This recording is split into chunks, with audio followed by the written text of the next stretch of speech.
당신은 왜 모든 걸 버리고 떠나려 했나요? 잠깐 상상해 보세요. 하루아침에 회사를 그만두고 가족도 친구도 없는 낯선 나라로 이민을 결심한 사람. 그 이유가 단지 한류 때문이라고 생각하시나요? 하지만 정말 그게 전부일까요? 한 일본 여성, 30대, 도쿄의 엘리트 방송국 다큐멘터리 작가. 누구보다 이성적이고 차가웠던 그녀가 어느 날 조용히 사직서를 내려놓고 서울행 비행기에 몸을 실었습니다. 그리고 1년 뒤 그녀는 일본이 아닌 서울의 다세대 주택 3층에서 카메라 하나로 사람들의 인생을 찍고 있었습니다. 대체 무슨 일이 있었던 걸까요? 그녀는 무엇을 보고 무엇을 느꼈기에 모든 걸 뒤로 한 채 한국에 남기로 결심한 걸까요? 여기 단순한 이민 이야기가 아닙니다. 이건 한 사람이 자기 자신으로 살아가기 위해 쌓아온 기록입니다. 지금부터 그 놀라운 선택의 여정을 함께 따라가 보시죠. 지금 바로 사연을 시작하겠습니다. 왜 그렇게 많은 일본 여성들이 한국으로 이민을 선택하고 있는 걸까요? 이 질문이 제 머릿속에 처음 떠오른 건 아마 생각보다도 단순한 계기였던 것 같습니다. 모니터 앞에 앉아 차가 식어버린 커피를 마시며 정부 통계 보고서를 훑던 어느 아침이었죠. 제가 일하는 방송국에서는 매년 젠더 이슈, 고령화, 출산율 같은 주제를 다룬 다큐멘터리를 기획해왔습니다. 그래서였을까요? 여성이라는 단어가 포함된 모든 데이터에 저도 모르게 더 눈이 가곤 했습니다. 그날도 그랬습니다. 한국으로 이민한 일본 여성 수 5년간 5배 증가. 처음엔 눈을 의심했습니다. 5배요? 그것도 특정 연령대에서 집중적으로요? 기획회의 시간, 이 데이터를 들고 간 저는 조심스레 문제를 제기했습니다. 최근 들어 30대 일본 여성들의 한국 이주율이 급격히 높아졌습니다. 단순히 한류 팬덤으로 설명하긴 어려운 수치입니다. 그러나 돌아온 반응은 시큰둥했죠. 요즘 젊은 애들 다 BTS 좋아하잖아. 그거야 뭐 드라마 보고 반해서 가는 거겠지. 진지하게 다룰 만한 사회적 맥락이 있긴 해. 그 말이 저를 이상하게 자극했습니다. 그저 팬심일까요? 단순히 오빠들 얼굴이 잘생겨서 한국으로 삶의 무대를 옮기겠다고 결심할까요? 저는 그렇게 생각하지 않았습니다. 어딘가 더 깊은 이유, 더 복잡하고 절박한 맥락이 있을 것이라는 확신이 들었습니다. 그러니까 저 자신이 그 감정을 알고 있었거든요. 저도 종종 그랬습니다. 퇴근 후 집에 돌아오면 불이 꺼진 아파트에 혼자 앉아 텅 빈 거실을 바라보며 묘한 감정에 휩싸였던 밤들. 자고 일어나면 다시 같은 일상, 같은 피로, 같은 무시. 저는 늘 이 사회의 여성으로서 적당히 말해야 하고 적당히 참아야 하며 적당히 손해보며 살아야 했습니다. 왜 우리는 이렇게까지 조용히 살아야만 할까? 정말 이 방식 외엔 선택지가 없을까? 그 질문이 제가 한국으로 향하게 된, 그리고 이 이야기를 쓰게 된 시작이었습니다. 처음엔 단지 취재였습니다. 저는 공영방송의 다큐멘터리 작가로서 실제로 한국에 이주한 일본 여성들의 삶을 직접 들여다보겠다는 제안을 상부에 제출했습니다. 저 혼자만의 감정이 아니라는 것을, 단순한 팬심 이상의 현상이 있다는 것을 증명하고 싶었습니다. 그리고 마침내 제 기획안은 통과되었습니다. 직접 한국에 가서 이민한 일본 여성들을 인터뷰하고 그들이 경험한 사회와 삶의 변화를 기록하는 3개월간의 장기 취재. 누구보다 차갑고 이성적으로 접근해야 한다고 생각했던 저는 이상하게도 출국 전날 밤 가방을 싸며 스스로의 두 손이 떨리는 것을 멈출 수 없었습니다. 마치 제가 도망가는 사람처럼 느껴졌거든요. 하지만 동시에 어렴풋이 알 수 있었습니다. 이 여정은 단순히 다큐멘터리를 위한 여정이 아니라고. 저 자신이 저 자신에게 던진 질문에 스스로 답을 찾으러 떠나는 길이라는 것을요. 공항에 도착해 비행기에 몸을 실었을 때 저는 모든 기획서를 다시 꺼내어 다시 읽었습니다. 한국에서 살아가는 일본 여성들의 목소리. 우리는 그들 안에서 무엇을 듣게 될까? 그 문장은 이내 제 가슴을 찌르듯이 파고들었습니다. 정말로 그 안에 제가 찾고 있는 해답이 있을까요? 그렇게 저는 서울에 도착했습니다. 첫날부터 이상한 기시감이 느껴졌습니다. 길거리에서 사람들이 제게 길을 묻는 것도, 카페에서 직원들이 저를 손님이 아니라 사람으로 대하는 것도, 심지어 지하철에서 무거운 캐리어를 들고 계단을 오르려는 순간 아무 말 없이 짐을 들어주는 청년까지. 도쿄에서는 이런 일은 좀처럼 일어나지 않는데요. 그 작은 순간들이 저를 당황하게 만들었습니다. 언젠가부터 저 자신도 모르게 기대를 낮추고 긴장한 채 세상과 거리 두기를 하고 있었던 걸까요? 왜지? 왜 다르지? 처음에는 단순한 문화 차이라고 생각했습니다. 하지만 그 느낌은 다음 날 서울시청 국제협력과에서 저를 맞아준 민도윤이라는 사람을 만나며 점점 확신으로 바뀌기 시작했습니다. 그는 무뚝뚝했습니다. 하지만 그 무뚝뚝함은 무례함이 아닌 배려의 언어였습니다. 너무 과도하지도 않고 불필요하게 친절하지도 않지만 필요한 것을 정확히 짚어주는 그 태도. 저는 이상하게도 그 사람에게서 제가 일본 사회에서 잃어버렸던 인간적인 존중을 느꼈습니다. 저는 아직 이 여정이 어디로 향하게 될지 전혀 알지 못했습니다. 하지만 분명한 것은 하나였습니다. 무언가가 달랐고 그 차이에는 이유가 있다는 것. 그리고 저는 그 이유를 반드시 찾아내겠다고 결심했습니다. 단순히 화면에 담아 보여주는 것이 아닌 제가 직접 느끼고 흔들리고 이해한 것을. 그 여성들의 결정을 이해하고 나아가 저 자신의 선택도 다시 돌아볼 수 있는 그런 진짜 이야기를 말이죠. 이것은 단순한 취재가 아닐지도 모릅니다. 저는 지금 제 삶의 어느 갈림길에 서 있는 것 같다는 기분이 자꾸만 듭니다. 그리고 그 갈림길 너머엔 제가 미처 보지 못했던 또 다른 가능성에 나가 기다리고 있을지도 모른다는 생각이 듭니다. 아직은 저도 잘 모르겠습니다. 하지만 이 낯선 도시 서울에서 저 자신이 더 낯설게 느껴지는 이 기묘한 감정은 분명 뭔가를 바꾸기 시작하고 있습니다.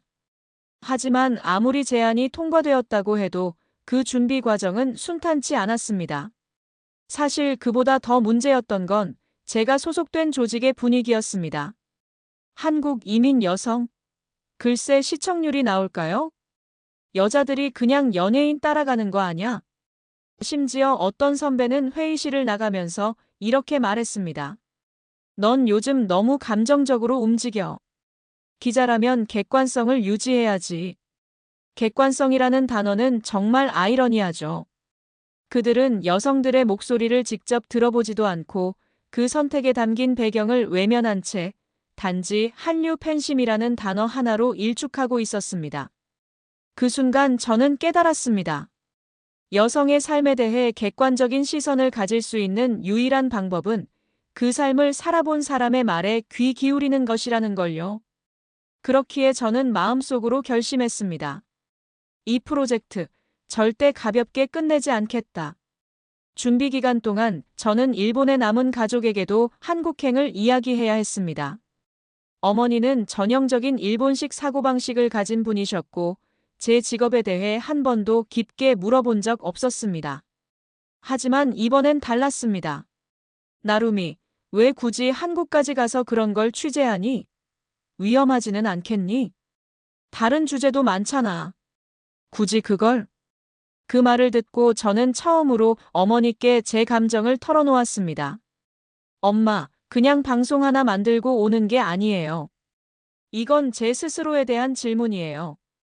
왜 이렇게 많은 여성이 다른 삶을 꿈꾸게 됐는지, 왜 나 자신도 자꾸만 숨막힌다고 느끼는지. 그 답을 찾고 싶어요. 어머니는 조용히 고개를 끄덕이셨지만 눈동자엔 아직 걱정이 담겨 있었죠. 그 와중에도 방송국에서는 균형 잡힌 시선을 강조했습니다. 한국의 좋은 점만 다루지 말고 반드시 단점도 넣어. 그리고 일본을 지나치게 비판하는 뉘앙스는 피하고. 그 말에 저는 속으로 웃었습니다. 단점이라 그런 것, 한국에 가보지도 않고도 자신있게 말할 수 있는 거라면 그게 더 위험한 편향 아닐까요? 결국 그렇게 저는 한국행 비행기에 올랐습니다. 떠나기 전날 밤, 저는 제 책상 서랍에서 오래된 메모지 하나를 발견했습니다. 사회는 언제나 선택을 강요한다. 하지만 진짜 선택은 그 강요를 거부했을 때 비로소 시작된다. 대학 시절 젠더 사회학 수업에서 교수님이 남긴 말이었습니다. 그 문장을 가방 깊숙이 넣고 저는 공항으로 향했습니다. 그리고 서울. 낯선 듯 익숙한 도시. 한국어는 여전히 저에겐 어렵고 어색했지만 공항 도착 순간부터 느껴지는 리듬감 있는 활기, 분주하지만 체계적인 시스템, 그리고 직원들의 응대에서 느껴지는 미묘한 평등감은 분명히 저를 놀라게 했습니다. 공항버스를 타고 시청 근처 숙소로 향하던 길, 저는 도로 위로 빼곡히 늘어선 차량들, 그리고 그 속에서 조용히 스마트폰을 바라보는 승객들의 표정을 관찰했습니다. 놀라웠던 건 여성 운전자의 비율이 상당히 높다는 점이었습니다. 이렇게 많았던가? 저도 모르게 중얼거렸죠. 서울시청 근처 호텔에 도착한 후 제 일정을 안내해줄 민도윤이라는 분과 첫 통화를 했습니다. 전화 목소리는 단정하고 명확했습니다. 미야가와 나루미 씨 맞으시죠? 내일부터 인터뷰 일정 시작되니 오늘은 푹 쉬시죠. 사실 저는 남성 안내자라는 점에서 약간의 불편함을 예상했었습니다. 지금껏 제가 속한 방송 현장에서도 남성 스태프들과 함께 움직일 때 늘 느껴졌던 미묘한 긴장감이 있었으니까요. 하지만 도윤 씨와의 첫 만남은 의외로 담백했습니다. 그는 불필요한 말을 하지 않았고 지나치게 친절하지도 않았습니다. 그런데도 전혀 불쾌하지 않았던 건 그의 태도에 진심 어린 존중이 묻어 있었기 때문입니다. 저를 특별하게 대하지도 무시하지도 않는 그 균형. 그건 지금까지 제가 경험해보지 못했던 이상적인 거리감이었습니다. 서울의 첫밤, 호텔방에 누워 창밖 불빛을 바라보며 저는 스스로에게 다시 질문을 던졌습니다. 정말로 무엇이 달라지고 있는 걸까?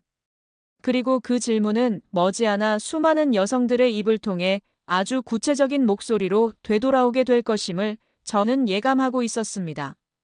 그들은 단지 일본을 떠나온 사람이 아니었습니다. 어쩌면 저보다 훨씬 더 용기 있게 자신의 삶을 선택한 이들이었으니까요. 서울 첫날 밤은 참 이상했습니다. 호텔방은 깔끔했고 침대는 푹신했고 외부 소음은 거의 없었습니다. 그럼에도 불구하고 제 마음은 전혀 편안하지 않았습니다. 조용한 방 안에서 저는 텅 빈 천장을 멍하니 바라보다가 이불을 뒤집어 쓰고 앉아 있었습니다. 내가 뭘 하러 여기까지 온 거지? 그 질문이 머릿속을 맴돌았습니다. 일 때문에 왔다고, 방송을 만들기 위해서라고 수없이 스스로에게 말해왔지만 사실은 도망치고 싶었던 건 아닐까요? 누구에게도 말하지 못한 그 생각이 이 낯선 공간에서 제 안을 파고들었습니다. 도쿄에서는 항상 정리된 사람처럼 살아왔습니다. 시간표대로 움직이고 감정을 노출하지 않고 일이 곧 정체성인 것처럼 매일을 살아왔죠. 하지만 그 안에 분명히 있었습니다. 이게 정말 내가 원하는 삶인가? 하는 질문. 그건 마치 가슴속에 묻어둔 작은 바늘처럼 조금씩 저를 찔러왔습니다. 그리고 지금 서울이라는 이 낯선 도시는 그 질문을 더욱 선명하게 만들고 있었습니다. 생각해보면 도쿄에서 저를 괴롭혔던 것은 단지 사회적 구조나 직장 내 분위기만은 아니었습니다. 아무에게도 고민을 나눌 수 없었던 고립감, 누군가의 기대에만 맞춰 살아가야 한다는 피로, 그리고 무엇보다 여성으로서의 선택지가 너무도 제한되어 있다는 그 숨막힘. 그 속에서 저는 스스로를 일 잘하는 여성이라는 틀 안에 가둬두고 있었던 걸지도 모릅니다. 그것이 제가 인정받을 수 있는 유일한 방식이라 믿었으니까요. 그런데 오늘 하루 만에 본 서울은 달랐습니다. 버스 기사님의 짧은 인사, 카페 직원의 자연스러운 존중, 거리에서의 눈맞춤 없는 자유로움까지. 이 모든 것들이 저에겐 너무나도 낯설었고 또 동시에 익숙해지고 싶었습니다. 그런데도 저는 여전히 혼자였습니다. 이런 감정을 공유할 수 있는 사람은 없을까? 그 순간 내일 만나게 될 첫 인터뷰이의 이름이 떠올랐습니다. 유코. 도쿄에서 A로 일하다 결혼 후 한국에 정착해 지금은 작은 회사를 운영한다는 일본 여성. 저는 그녀가 어떤 삶을 살고 있는지 너무도 궁금했습니다. 단순한 사례 조사가 아니라 그녀의 이야기를 듣는 것이 곧 제 스스로를 이해하는 열쇠가 될지도 모른다는 예감이 들었기 때문입니다. 시계를 보니 어느덧 새벽 2시를 넘기고 있었습니다. 내일의 일정은 분 단위로 정리되어 있었지만 제 마음속의 일정은 이제 막 시작된 것 같았습니다. 그렇게 저는 불 꺼진 방 안에서 조용히 혼잣말을 했습니다.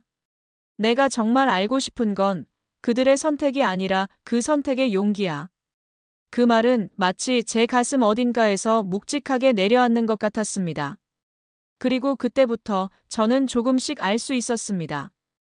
이 여행은 단지 누군가의 삶을 관찰하는 작업이 아니라 저 스스로가 다시 태어나기 위한 작은 시작이라는 것을요. 불을 끄고 누운 채 저는 어둠 속에서 눈을 감았습니다. 그런데 잠이 오지 않았습니다. 눈꺼풀 너머로 자꾸만 떠오르는 한 장면이 있었기 때문입니다. 그것은 한국행을 결심하기 불과 며칠 전 회의실에서 있었던 일이었습니다. 그날은 다음 분기 다큐멘터리 주제에 대해 치열하게 논의하던 자리였습니다. 고령화 사회와 노인 빈곤, 지방 소멸과 지역 재생, 기후 변화와 청년의 역할. 하나같이 중요한 주제였지만 저는 조금은 다른 이야기를 꺼냈습니다. 요즘 일본 여성들의 해외 이주 사례가 증가하고 있습니다. 특히 한국으로 이주한 30대 여성의 수가 크게 늘었고 그중엔 단순한 연예인 팬덤이 아닌 사회적 생존 전략으로서 이주를 택한 사람들도 많습니다. 단발성 뉴스가 아니라 그 안의 구조적 맥락을 따라가는 장기 다큐멘터리가 필요하다고 생각합니다. 회의실은 잠시 조용해졌고 몇몇 PD들이 고개를 갸우뚱했습니다. 그리고 마침내 부장이 입을 열었습니다. 그런 걸 다큐로 만들면 마치 우리 사회가 여성에게 불공정한 것처럼 보이지 않겠어? 그 말이 제 머리를 찌르듯 때렸습니다. 마치라니요. 이미 충분히 너무나 분명히 불공정한 사회인데요. 그날 이후로 저는 생각했습니다. 왜 우리 방송국은 늘 중립을 말하면서도 그 중립이 남성 중심의 질서를 지키는 장치로만 작동하는 걸까요? 왜 여성의 고통은 항상 감정적이라서 분석 대상이 되지 못하고 왜 남성의 관점만이 합리적이라는 이름으로 의제 설정의 기준이 되는 걸까요? 그리고 그때 저는 알았습니다. 그곳에서 제가 아무리 버텨도 진짜 이야기를 할 수는 없을 거라는 것을요. 그날 밤 집으로 돌아오는 전철 안에서 저는 제 무릎 위에 놓인 노트북을 펴고 메일을 하나 썼습니다. 한국 이주 일본 여성 다큐멘터리 기획안 제안드립니다. 그건 단지 하나의 기획서가 아니었습니다. 제 안에서 끓어오르는 불편함과 답답함, 그리고 이젠 바꾸고 싶다는 간절한 바람이 모두 담긴 하나의 선언문 같은 글이었습니다. 메일을 보내고 나서도 한참을 망설였습니다. 하지만 그 다음 날 아침 간부 중 한 명이 제게 조용히 말했습니다. 기획서 읽었어요. 당신이 쓰는 글엔 힘이 있네요. 한번 해보죠. 단, 결과는 당신 책임입니다. 그 말은 겉으론 허락이었지만 속으론 경고이기도 했습니다. 실패하면 다시는 기회 없다는 뜻이었죠. 그렇지만 이상하게도 그 순간 저는 두렵지 않았습니다. 오히려 묘한 해방감을 느꼈습니다. 그래, 이젠 더 이상 뒤로 물러서지 않겠어. 서울의 새벽 그 기억이 다시 떠올랐을 때 저는 처음으로 이곳에서 내가 왜 이렇게까지 흔들리고 있는지를 조금은 이해할 수 있었습니다. 이곳은 제가 도쿄에서 잃어버린 감정들을 차례로 꺼내 보여주는 도시였습니다. 부끄러움, 억울함, 분노, 기대, 그리고 아직 이름 붙이지 못한 막연한 희망까지. 그러니까 한국행은 도망이 아니라 제 자신에게 돌아가기 위한 마지막 시도였는지도 모릅니다. 문득 침대 옆 노트북을 다시 열고 싶다는 충동이 들었습니다. 저는 서둘러 노트북을 열고 그날 썼던 기획서의 맨 마지막 문장을 다시 꺼내 보았습니다. 그들의 목소리는 곧 우리의 미래일 수 있습니다. 그것이 일본이든 한국이든 어디든 간에. 그 문장을 읽고 나서야 저는 조금은 편안해졌습니다. 비로소 눈을 감고 깊은 잠에 빠져들 수 있었던 그 밤. 그것이 제게 있어 낯선 땅에서의 첫 번째 쉼이었습니다. 서울에서의 첫 아침은 유난히 조용했습니다. 이상하게도 도시의 소음조차 균형 잡힌 리듬처럼 들렸습니다. 창문을 열자 약한 햇살이 하얀 커튼 사이로 스며들어 방 안 공기를 조금 따뜻하게 만들었고, 멀리서 들리는 차 소리와 자전거 벨 소리가 도시의 하루를 부드럽게 알리고 있었습니다.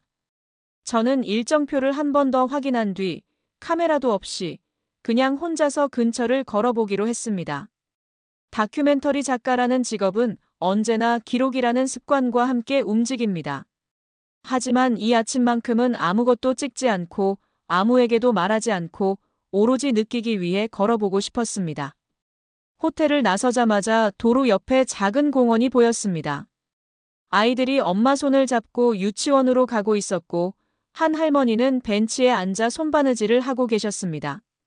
전철역 입구엔 커피를 들고 스마트폰을 보며 출근 준비를 하는 청년들이 모여 있었고, 누군가는 개를 산책시키고 있었습니다. 별것 아니었지만 그 풍경 속엔 이상할 정도로 긴장이 없었습니다. 제가 알던 도쿄의 아침과는 어딘가 달랐습니다. 늘 조심해야 할 것들로 가득했던 일본의 출근길. 눈치를 봐야 하고 너무 튀어선 안 되고 소리를 내는 것조차 부담스러웠던 그 풍경. 그런데 이곳은 조금 달랐습니다. 누군가는 웃고 있었고, 누군가는 통화를 하고 있었고, 누군가는 벤치에 앉아 천천히 아침을 시작하고 있었습니다. 그게 뭐가 그렇게 특별하냐고 묻는다면 어쩌면 그 질문 자체가 이곳의 차이를 이해하지 못하는 증거일지도 모릅니다. 이런 식의 아침도 가능하구나. 저는 그렇게 혼잣말을 하며 길을 걸었습니다. 그 순간 작은 찻집이 눈에 들어왔고 저는 문득 안으로 들어갔습니다.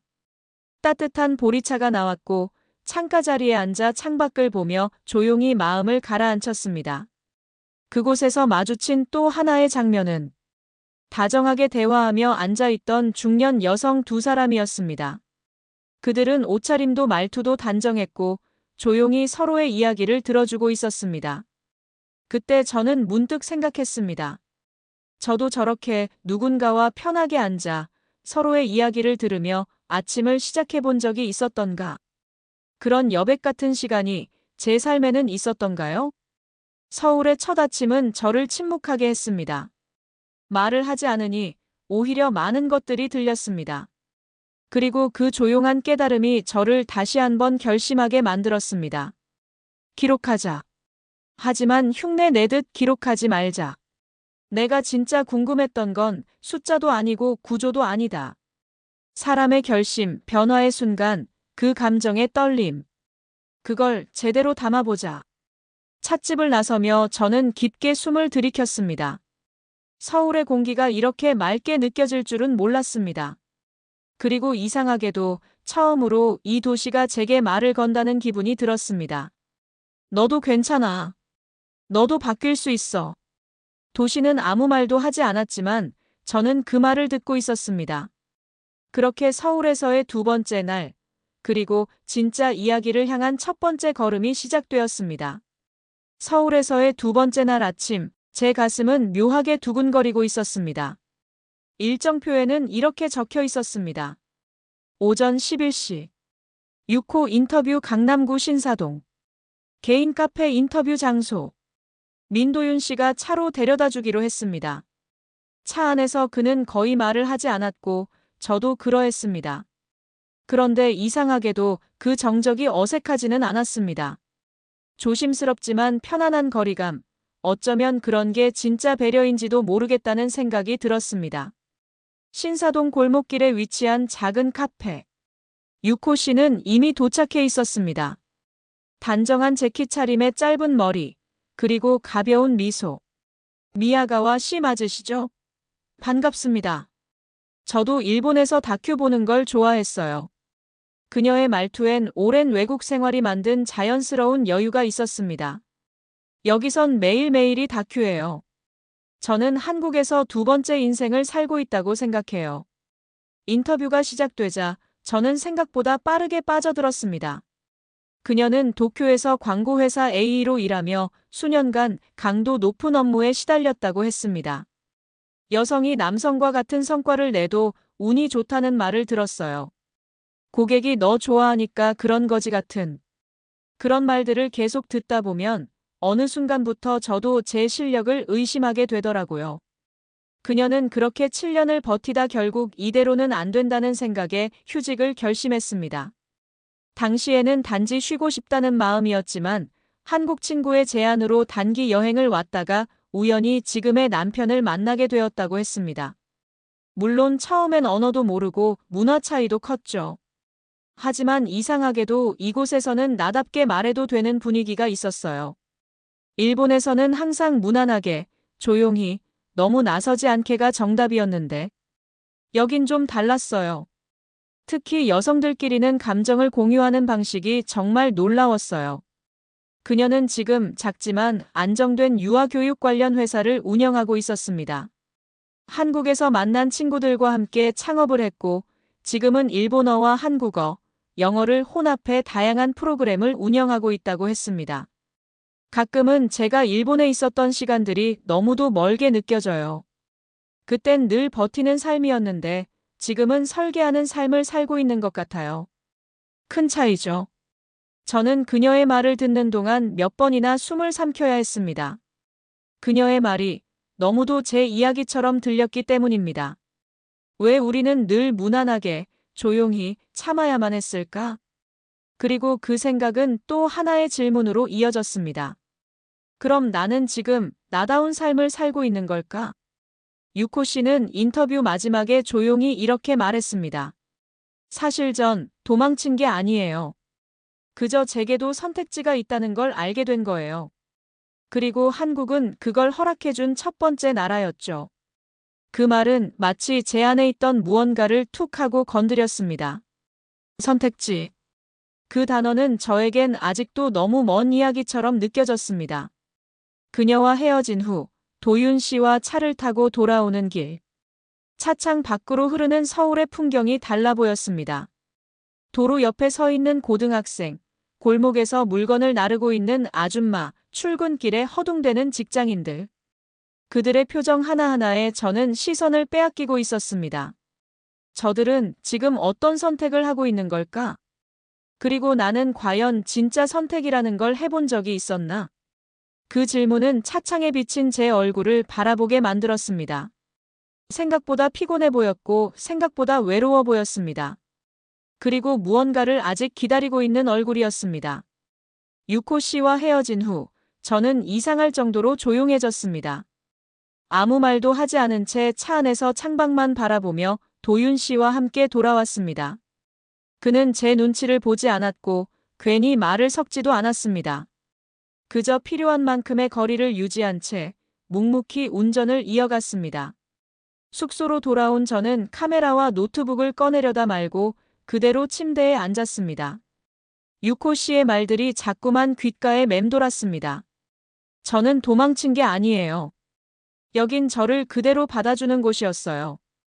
그 말은 말 그대로 저를 무너뜨리는 문장이었습니다. 그간 저는 스스로를 현실적인 사람이라고 여겨왔습니다. 감정보다 데이터를, 공감보다 객관을 우선시하며 거리두기를 미덕으로 삼아왔습니다. 방송국 내에서도 저는 감정적이지 않고 과하게 열정적이지 않은 사람으로 통했습니다. 그런데 그게 정말 제가 바랐던 모습이었을까요? 밤이 깊어질수록 저는 점점 더 솔직해졌습니다. 아무도 보지 않는 공간, 낯선 도시, 익숙하지 않은 언어. 이 모든 조건들이 저를 오히려 더 정직하게 만들어 주었습니다. 나도 나다움을 살아보고 싶다. 그 단순한 문장이 가슴 한가운데 툭 떨어지듯 내려앉았습니다.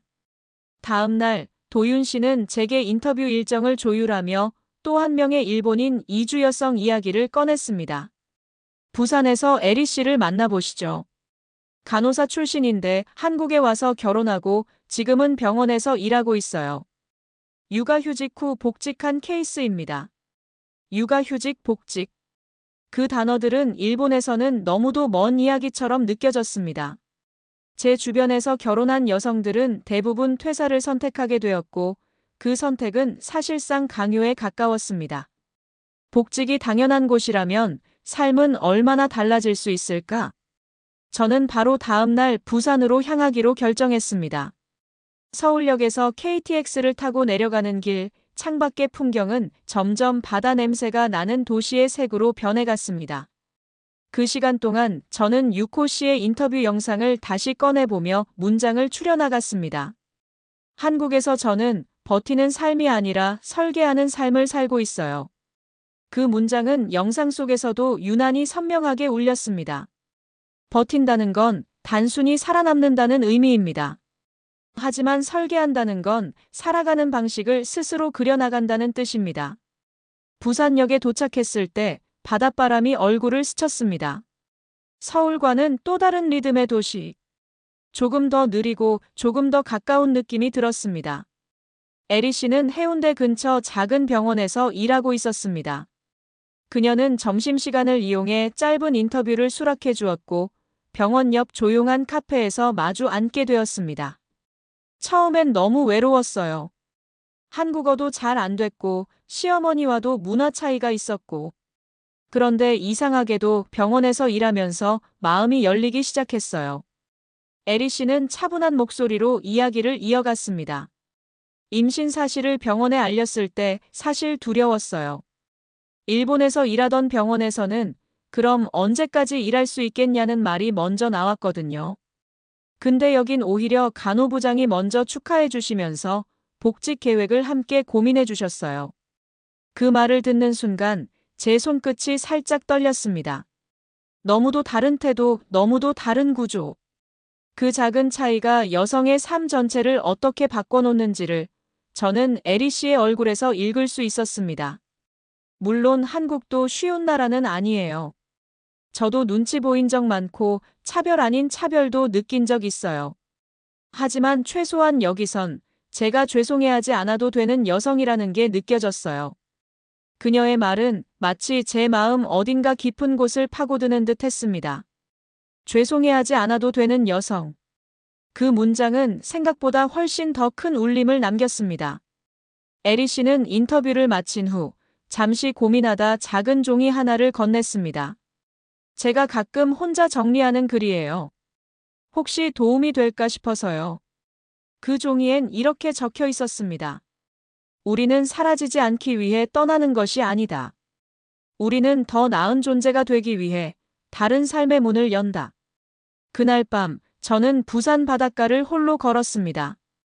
바람이 거셌고 파도 소리가 머릿속을 정리해주듯 강하게 울렸습니다. 그리고 저는 그 종이를 가슴 안쪽 깊은 곳에 조용히 접어 넣었습니다. 전주행 열차에 몸을 실었을 때 저는 괜히 창문에 비친 제 얼굴을 오래 들여다보았습니다. 서울과 부산을 지나 이제 세 번째 인터뷰. 그렇지만 이상하게도 저는 점점 더 방송 작가라는 타이틀에서 멀어지고 있다는 느낌을 지울 수 없었습니다. 사실 이번 인터뷰는 조금 망설여졌습니다. 전통적인 가족 문화라는 주제는 자칫 민감해질 수도 있고 문화 차이의 간극을 더 벌리는 방향으로 비칠 수도 있었기 때문입니다.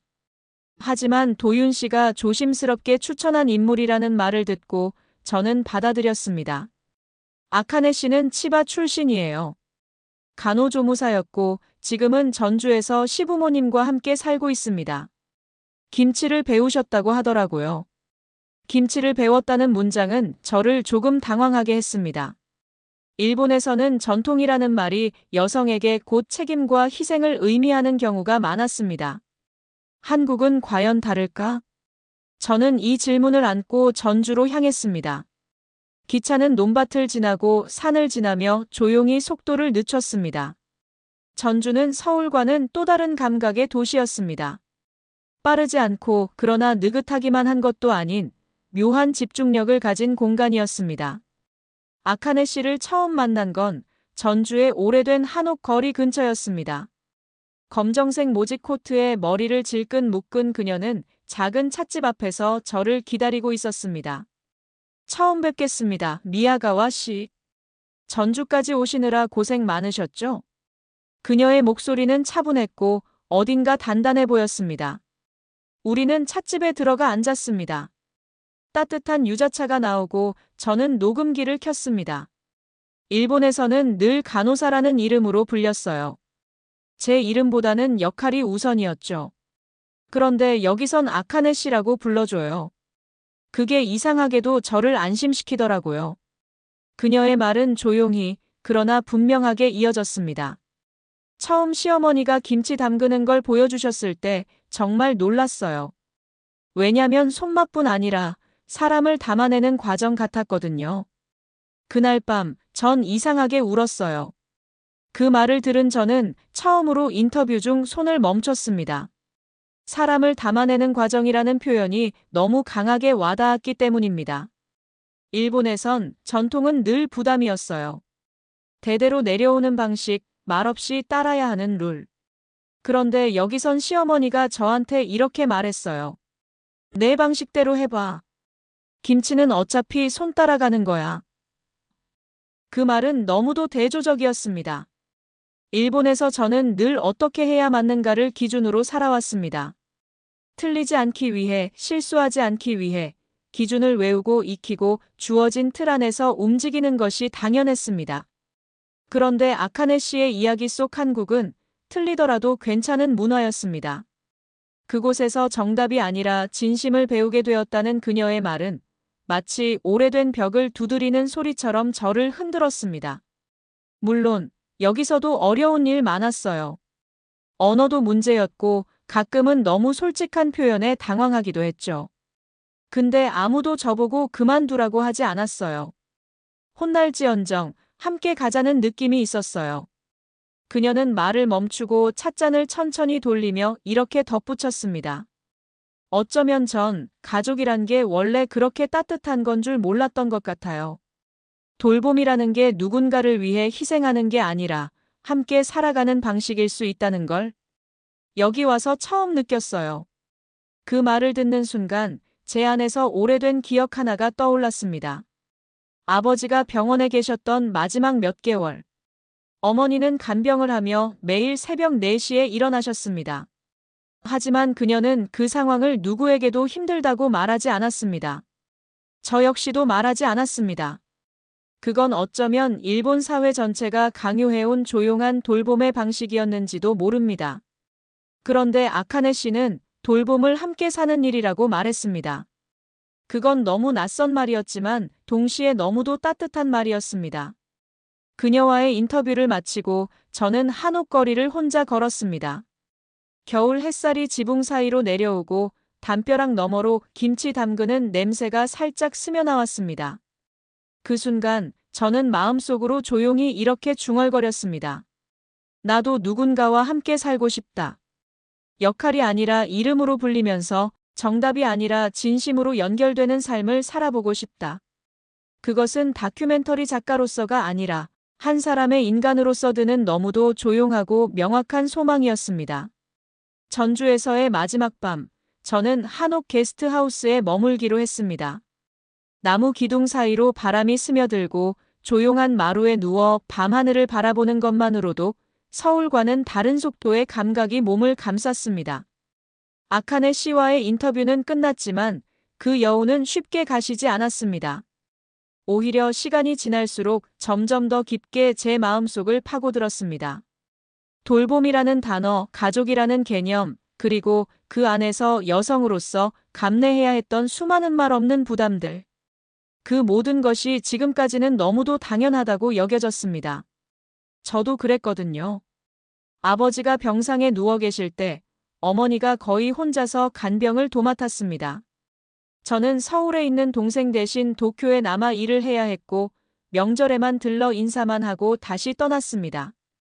어머니는 괜찮다고 말했지만 그 말이 곧 당연하다는 의미로 받아들여지는 게 싫었습니다. 돌보는 사람은 늘 말이 없고 묻지 않으며 참아야 한다는 것이 그 사회의 질서처럼 굳어져 있었으니까요. 하지만 아카네 씨는 전혀 다른 방식으로 살아가고 있었습니다. 시어머니와 함께 장을 보며 식재료를 고르고 김치를 담그며 서로의 방식을 배워가고 때로는 틀린다는 걸 통해 더 가까워진다는 그 말. 그녀는 가족 안에서의 나를 재정의하고 있었습니다.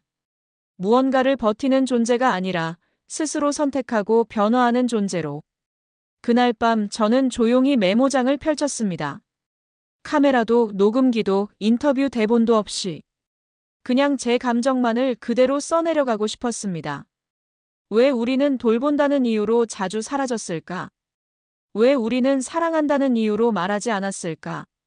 가족이라는 이름으로 감정을 억누르면서 왜 끝내 서로를 오해하게 되었을까? 손이 멈추지 않았습니다. 쓰다 보니 이 다큐멘터리는 단지 한국에서 이민한 일본 여성들의 이야기가 아니었습니다. 그건 저 자신에 대한 이야기이기도 했습니다. 지금껏 저는 스스로를 관찰자로만 여겨왔습니다. 질문을 던지고 답을 받아내고 구조를 분석하고 사회를 설명하는 사람. 하지만 이 여정은 제게 말하고 있었습니다. 당신도 그 안에 있다고. 당신 역시 그 구조 안에서 침묵했던 사람 중 하나라고. 한옥의 천장은 낮았고 나무의 숨결이 느껴질 만큼 가까웠습니다. 그 아래에서 저는 처음으로 깊게 숨을 쉬었습니다. 지금 이 감정은 방송에 담을 수 있을까? 그 질문은 또 다른 물음으로 이어졌습니다. 방송이 아니더라도 이 감정을 기록해야 하는 이유는 뭘까? 그건 아마도 이 감정을 기억하고 싶기 때문일 겁니다. 누군가의 진심을 통해 나 자신을 돌아보고 내가 무뎌졌던 감각들을 다시 살아나게 만든 이 경험을 잊지 않기 위해. 다음 날 새벽 마루에 앉아 햇살을 마주한 저는 조용히 스스로에게 말했습니다. 당신도 돌보고 싶었지. 누구에게 의지하고 싶었지. 그러면서도 늘 괜찮다는 말만 했지. 그 목소리는 처음엔 낯설었지만 금세 제 마음 한가운데서 울렸습니다. 그제야 저는 조금 알 수 있었습니다. 돌봄은 누군가를 챙기는 일이기도 하지만 무엇보다 스스로를 이해하는 일이라는 것을 아카네 씨는 말했습니다. 김치를 담그면서 저는 제 감정을 정리했어요. 한국의 어머니들이 왜 그렇게 손으로 무언가를 계속하는지 이제는 조금 알겠어요. 그 말은 단순한 요리 이야기가 아니었습니다. 그건 감정을 손으로 끌어내고 감정을 손으로 꿰매고 감정을 손으로 붙들어 매는 행위였습니다. 저는 그 정서를 너무도 깊이 이해할 수 있었습니다. 전주에서의 마지막 순간, 작은 시장 앞에서 우연히 마주친 한 장면이 잊히지 않습니다. 할머니 한 분이 손녀의 장바구니를 들어주며 웃으시고 그 아이는 조그만 목소리로 할머니 고마워요라고 말하던 순간. 그 한마디에 저는 왠지 모르게 눈물이 핑 돌았습니다. 아무도 큰 말을 하지 않아도 서로가 서로를 돌보고 있는 순간. 그 장면 하나가 저에게 이 긴 취재 여정의 이유를 다시 확인시켜주는 것 같았습니다. 그리고 저는 알았습니다. 이 여정은 점점 방송이라는 목적에서 멀어지고 있었고 그만큼 제게 더 진실해지고 있다는 것을. 왜 이런 일이 벌어진 걸까? 전주에서의 마지막 밤부터 심각하게 마음이 무거웠습니다. 하지만 그렇게 심적 혼란 상태로 서울행 KTX에 올라탔죠. 문제는 인터뷰 대상이었던 아카네 씨가 전해준 이야기가 아니었습니다. 그것은 다른 종류의 충격이었습니다. 서울에 도착한 첫날, 저는 민도윤 씨와 함께 다음 인터뷰 일정을 정리하고 있었습니다. 다음 주 중에 한국인 대학생들과도 인터뷰를 넣어볼까요? 그때 도윤 씨의 표정이 조금 굳어졌습니다. 사실 최근에 조금 곤란한 사건이 있었어요. 한국에 이주한 외국인 여성들이 몇몇 갑작스런 공격을 당하는 일이 있어서요. 아직 언론에 크게 안 나온 사건이라 조심스럽습니다. 저는 숨이 멎는 듯 했습니다. 방금까지 기대로 채워져 있던 마음이 단숨에 얼어붙었습니다. 외국인 여성 공격. 그 말은 단지 낯선 단어의 나열이 아니었습니다. 수많은 이민자와 이주자가 살고 있는 이 도시에서조차 여성, 특히 외국인 여성은 언제든지 낯설다는 이유로 누군가의 표적이 될 수 있는 거리 위의 존재라는 방증이었기 때문입니다. 도윤 씨는 말을 이었습니다. 아직 구체적 정보는 제한적이고 수사가 진행 중입니다. 피해자들은 다행히 큰 부상은 없었지만 마음의 상처가 예상보다 깊다고 해요. 그 순간 머릿속엔 오만 가지 생각이 스쳐 지나갔습니다. 내가 보고 있는 이야기가 과연 일본과 한국의 아름다운 공감과 이해로만 이루어진 이야기일까? 그늘도 있을 텐데 내가 그걸 무시하고 넘어가면 그건 내가 담아야 할 진실을 외면하는 것 아닐까? 그러나 딱 그때 민도윤 씨가 조용히 말을 이었습니다. 나루미 씨, 이 부분은 꼭 담으시죠. 우리는 좋은 이야기만 전하는 게 아니라 이 사회의 약한 부분까지도 기록해야 하니까요. 그 말은 하나의 선언이자 다큐멘터리 작가로서의 저 자신에게 던진 시험의 장이었습니다. 며칠 후, 저는 조심스럽게 해당 지역의 몇몇 커뮤니티를 살펴봤습니다. 확실히 게시판과 SNS에는 외국인이 많아지면서 이상한 여자들 보면 경계해야 한다와 같은 공포 담론이 적지 않았습니다. 그 중에 공감할 수 없는 댓글도 있었고 분노를 자아내는 목소리도 있었습니다. 공포담론란 단어가 이렇게 쉽게 확산되는 이유는 무엇일까? 외국인이 늘어나는 현실이 이들에게 위협이 된다는 것이 당연한 논리가 되어버린 현실은 어떻게 생겨난 걸까? 저는 스스로에게 질문했습니다. 내가 보고 싶었던 사회는 이런 곳이었나? 그 고민은 인터뷰에도 영향을 미쳤습니다. 한국으로 이주한 일본 여성들을 만날 때마다 저는 그저 감사와 행복, 변화의 시각으로만 접근하지 않으려 노력했습니다. 그저 예쁜 이야기만 담는 것은 저 자신을 기만하는 행위라고 느껴졌기 때문입니다. 그렇게 저는 서울 근교 지역에서 일본인 여성 몇 명과 비공식 인터뷰를 진행하기로 했습니다. 그중 한 명, 한국의 세탁소에서 일하는 사요라는 이름의 일본인 직원이 있었습니다. 그녀는 이주 2년 차였지만 외국인이라는 이유로 낯선 혐오와 차가운 시선을 경험한 사례를 털어놓겠다고 했습니다. 처음엔 다들 친절했어요. 하지만 어느 날 출근길에 누군가 제 어깨를 툭 치더니 니네 같은 것들 때문에 골머리 앓는 거야 라고 말하더라고요. 그녀의 눈이 흔들렸습니다. 그 문장은 그냥 폭력이에요. 그녀가 느낀 것은 단순한 말이 아니었습니다. 언어를 넘어 벽처럼 자신을 분리해버린 문장이었죠. 그 문장 한마디에 그녀는 자신이 실제로는 받아들여지기 어려운 존재라는 사실을 절실히 느꼈고 동시에 다른 삶이란 환상일지도 모른다는 불안이 솟구쳤다고 했습니다. 저는 숨을 크게 들이켰습니다. 이 이야기를 서정적인 조명 아래에 두고 싶지 않았습니다. 이건 현실의 일부였고 그 현실을 한국 사랑 이야기 하나로만 포장하는 건 도망일 수 있겠다는 생각이 들었습니다. 그 인터뷰를 마치고 민도윤 씨에게 달려가 말했습니다. 이 이야기를 꼭 보여드리고 싶습니다.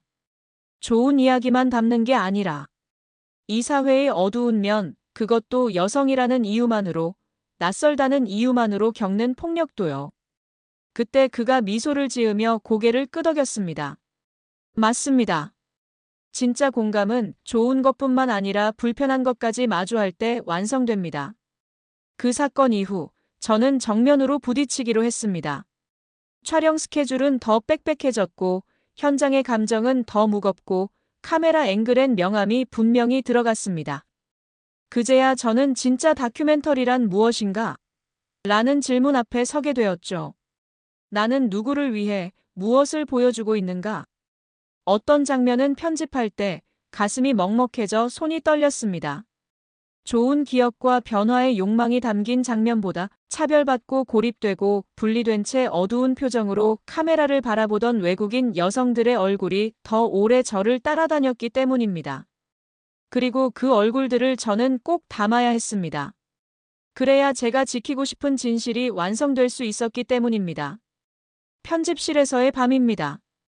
영상 모니터 앞에서 성큼성큼 화면을 넘기며 저는 독백했습니다. 여긴 나의 이야기이기도 하다. 그리고 이건 여성이라서, 외국인이라서 겪는 일이다. 그제야 제 스스로 수감을 풀었습니다.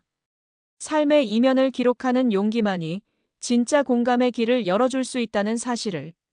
그날 밤 숙소로 돌아오는 길은 너무도 조용했습니다. 서울의 밤거리는 여느 때와 다름없었고 지하철도, 편의점도, 골목도 평온했습니다. 하지만 제 안에서는 뭔가가 무너지고 있었습니다. 그건 단순한 실망이나 피로가 아니었습니다. 믿음이라는 말에 가까웠습니다. 저는 이제까지 한국이라는 사회를 진보하는 공간, 함께 바꾸려는 집단으로 받아들이고 있었고, 그 안에서 살아가는 일본 여성들을 통해 그 서사를 단단히 만들어가고 있었습니다.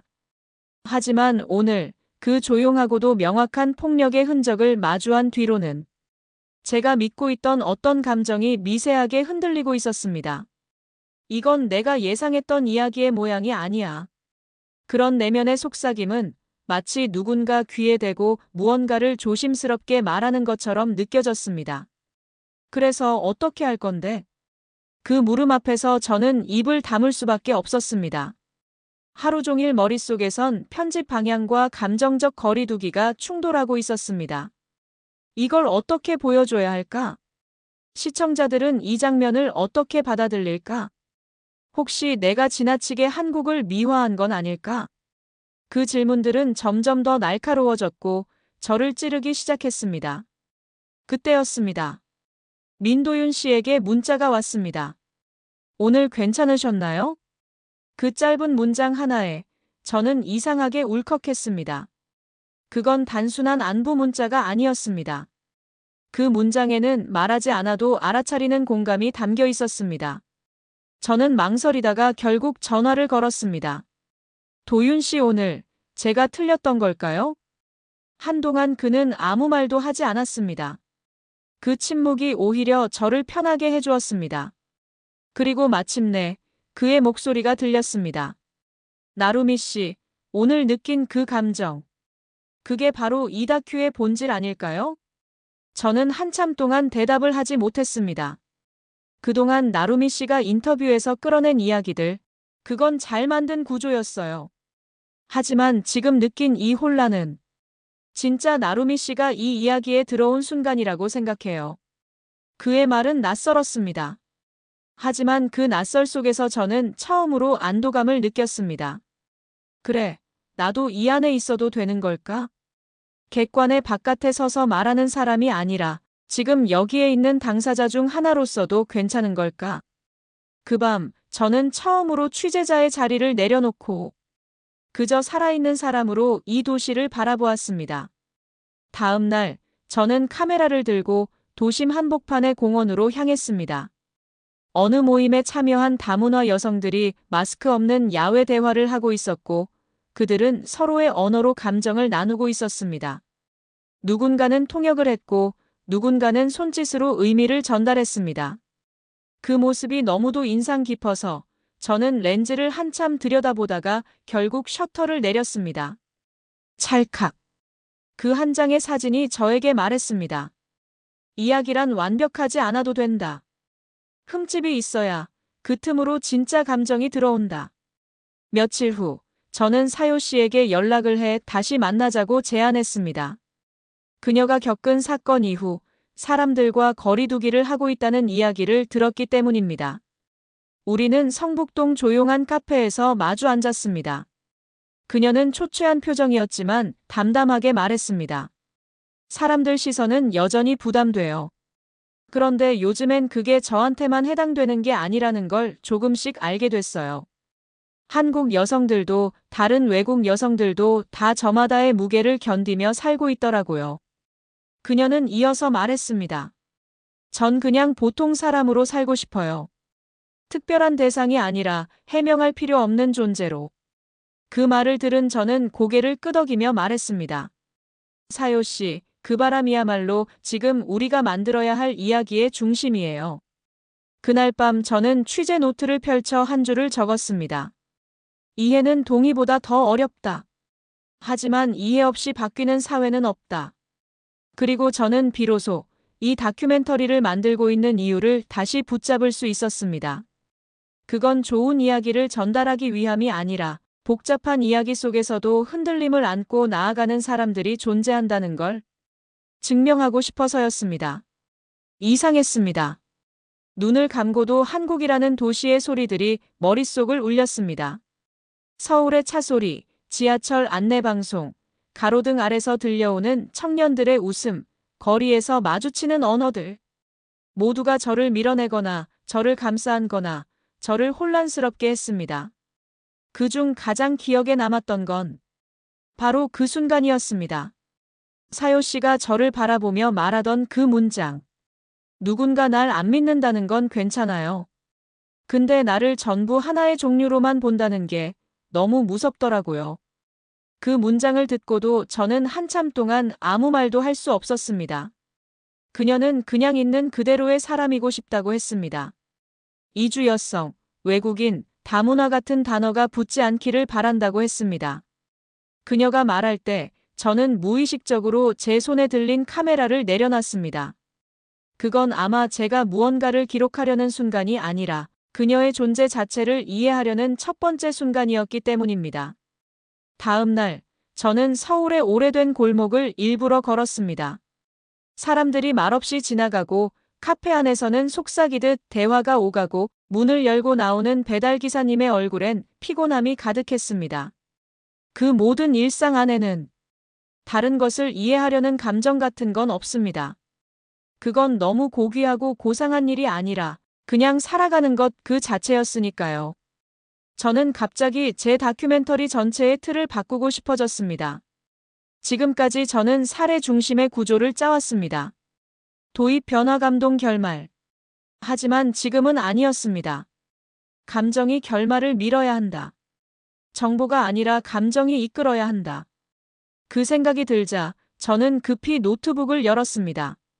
그리고 지금까지 인터뷰했던 여성들의 대사를 다시 재정렬했습니다. 감동적인 순서가 아니라 감정의 파동을 기준으로요. 어떤 장면은 앞쪽으로, 어떤 장면은 과감히 삭제했습니다. 편집이라는 행위가 그토록 섬세하고 동시에 폭력적인 일이라는 걸 이날 처음 절절하게 느꼈습니다. 그날 밤 민도윤 씨와 다시 만나게 되었습니다. 그는 제가 급히 보낸 구성 변경 시안을 보고 놀랐습니다. 굉장히 다른 접근이에요. 처음엔 미야가와 씨가 논리적인 다큐를 만들 거라고 생각했는데 저는 숨을 한 번 깊게 들이쉬고 말했습니다. 지금은 그냥 사람들이 괜찮아졌으면 좋겠어요. 어디에서든 누구든 말없이 존재할 수 있었으면 해요. 그 말에 도윤 씨는 아주 오랜 침묵 끝에 말했습니다. 그럼 이번 작품은 다큐멘터리가 아니라 미야가와 나루미 씨의 연설네요. 그 말에 저는 웃었지만 그 웃음 안엔 묘한 떨림이 담겨 있었습니다.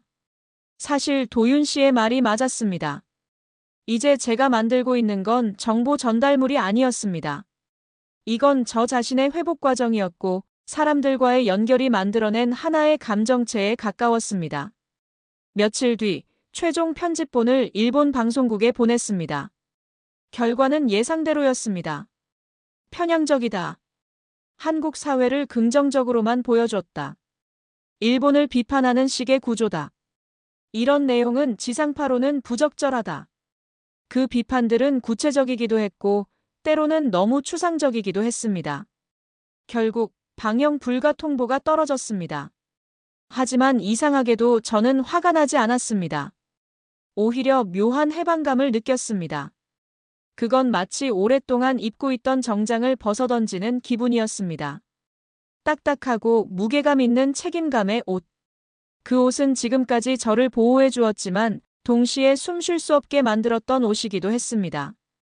그날 밤 저는 사직서를 썼습니다. 딱 3줄. 이제는 더 이상 이 사회의 균형만을 위한 목소리를 낼 수 없습니다. 저는 한 사람으로서 제가 본 진실을 더 정확히 전달하고 싶습니다. 그 방식은 더 이상 이 조직과 맞지 않습니다. 그리고 바로 다음 날 아침, 저는 서울행 비행기 표를 다시 예매했습니다. 공항에서 마지막으로 도윤 씨에게 문자를 보냈습니다. 다큐는 방영되지 않게 되었어요. 하지만 괜찮아요. 전 이제 제 방식으로 이야기를 할 겁니다. 그로부터 몇 분 후 답장이 왔습니다. 그럼 서울에서 봐요. 이번엔 관찰자가 아니라 시민으로서 말이죠. 그 문장은 저를 깊이 흔들었습니다. 저는 드디어 어느 사회의 관계자가 되는 느낌을 처음으로 받았습니다. 그날 밤 저는 아무 말도 하지 않은 채 호텔방 침대에 누워 있었습니다. 방영 불가 통보를 받았다는 소식은 전화기 넘어 간부의 딱딱한 목소리로 전해졌습니다. 방송국의 입장은 명확합니다. 한국을 중심으로 풀어간 구조는 지나치게 편향적이며 일본 사회에 대한 부정적 프레임이 너무 강조되어 있습니다. 시청자 반발을 우려해 이 다큐멘터리는 송출할 수 없습니다. 그 목소리는 너무도 익숙한 어투였습니다. 차분하고 논리적이고 오해받지 않기 위해 감정을 완벽히 제거한 언어. 그건 마치 지금까지 제가 그렇게 말해왔던 방식이기도 했습니다. 하지만 그 언어는 이상하게도 이제 더 이상 저에게 닿지 않았습니다. 이해는 되지만 납득이 되지 않았습니다. 머리로는 받아들일 수 있었지만 가슴은 계속해서 그 말들에 저항하고 있었습니다. 이 다큐멘터리가 정말 편향적일까? 다큐 속 사람들은 단 한 번도 일본은 틀렸고 한국은 옳다고 말하지 않았습니다. 그들은 단지 각자의 경험을 이야기했을 뿐이었습니다. 한국에서 살며 자신이 처음으로 인간답게 느껴졌다는 여성들의 고백. 무언가를 선택할 수 있다는 자유, 그리고 그 선택이 허락되었던 나라. 그 모든 이야기가 왜 편향이 되어야 할까요? 그건 단지 낯설다는 이유로 기존 사회의 틀에 맞지 않는 진실이기 때문에 받아들이기 어려운 것은 아닐까요? 심장이 조용히 뛰고 있었습니다. 저는 심호흡을 몇 번 하고 조용히 자리에서 일어났습니다. 그리고 천천히 옷장을 열어 제일 아래 서랍에서 오래된 노트 하나를 꺼냈습니다. 그건 대학 시절 젠더 인권 관련 세미나에 다녀온 후 정리했던 메모장이었습니다. 그 안엔 이 문장이 굵은 사인펜으로 써 있었습니다. 진실은 때때로 사회와 어긋난다.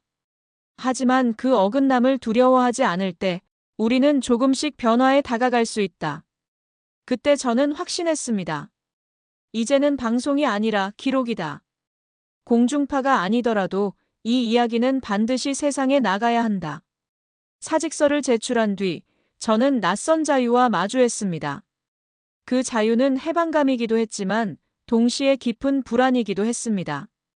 오랫동안 익숙했던 틀에서 벗어난다는 건 새로운 무게를 짊어지는 일이었으니까요.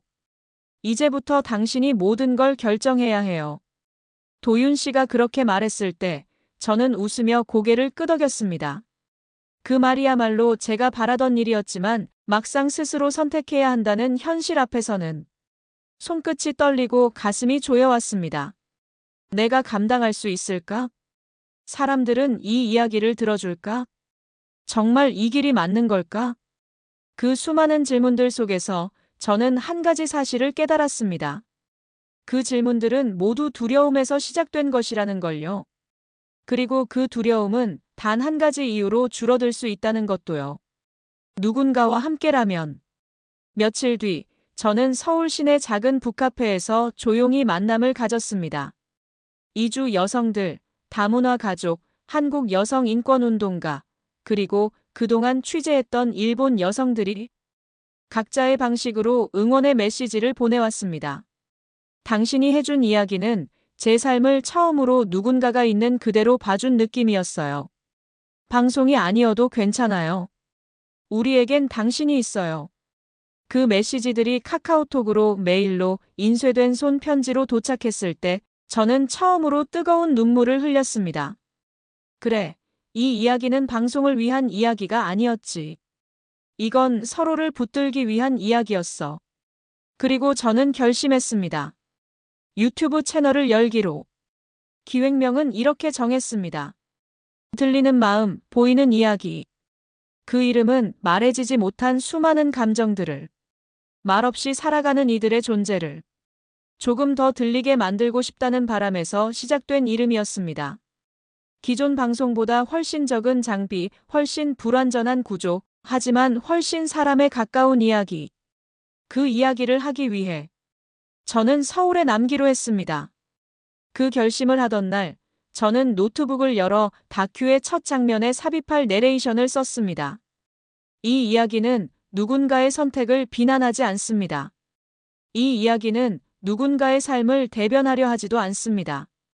다만 이 이야기는 지금도 보이지 않는 곳에서 조용히 살아가는 사람들의 심장을 기록하려고 합니다. 마침내 저는 기록자가 아니라 동행자가 되었습니다. 1년이 지났습니다.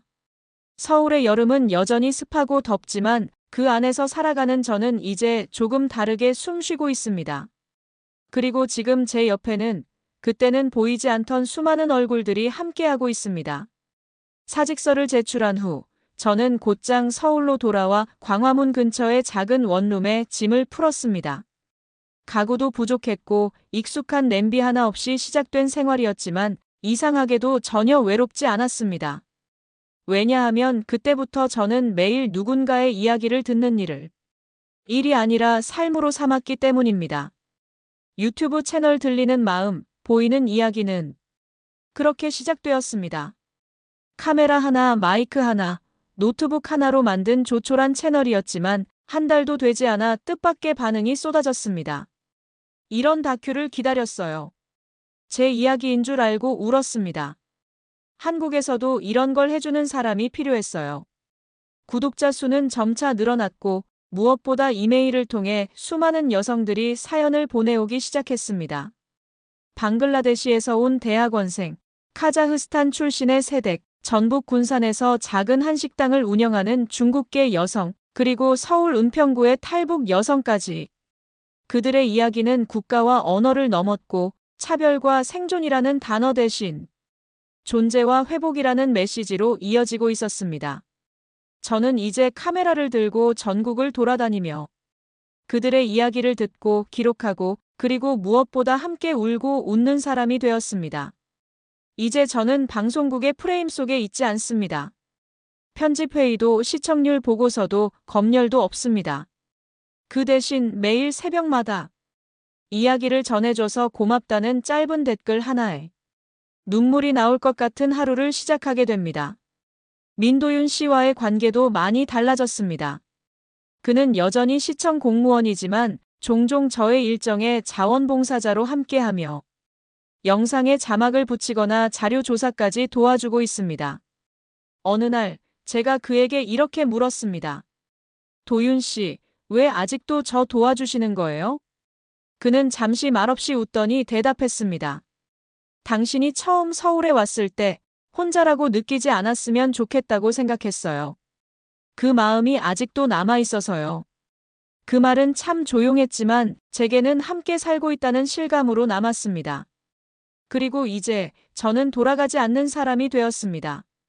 일본에 계신 어머니는 처음엔 많이 걱정하셨지만 제가 만든 영상 몇 편을 본 후 짧은 문자 하나를 보내셨습니다. 내가 그렇게까지 진심이었는지 몰랐어.